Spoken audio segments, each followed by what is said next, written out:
Keputusan Presiden Joko Widodo buat memberikan gelar Jenderal Kehormatan kepada Menteri Pertahanan Prabowo Subianto dinilai justru bisa mempermalukan TNI. Kok bisa? Soalnya Prabowo diberhentikan dari dinas kemiliteran karena terlibat kasus penculikan dan penghilangan paksa sejumlah aktivis pro-demokrasi pada 1997 sampai 1998.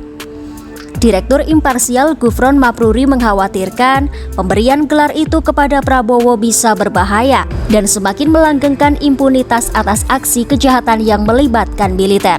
Menurut Gufron, jika Jokowi mengabaikan keberatan para aktivis HAM terkait pemberian gelar Jenderal Kehormatan kepada Prabowo, maka hal itu bakal menjadi noda pada masa kepemimpinannya.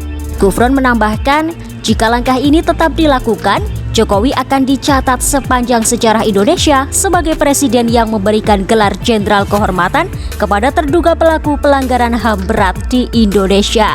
Juru bicara Kementerian Pertahanan Republik Indonesia Dhanil Anzar menyebut rencana penyematan pangkat Jenderal Kehormatan ke Menteri Pertahanan Prabowo Subianto didasarkan atas dedikasi dan kontribusi di bidang militer dan pertahanan.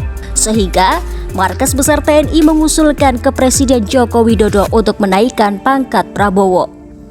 Di sisi lain, karir militer Prabowo diwarnai dengan kontroversi, terutama pada masa pergolakan politik menuju reformasi pada 1997 sampai 1998. Jabatan terakhirnya adalah Panglima Komando Cadangan Strategis Angkatan Darat atau Kostrat dengan pangkat Letnan Jenderal Purnawirawan. Prabowo diduga terlibat kasus penculikan dan penghilangan paksa sejumlah aktivis pro-demokrasi pada 1997 atau 1998. Sampai saat ini, tercatat ada 13 aktivis pro-demokrasi yang masih dinyatakan hilang sekitar 1997 sampai 1998.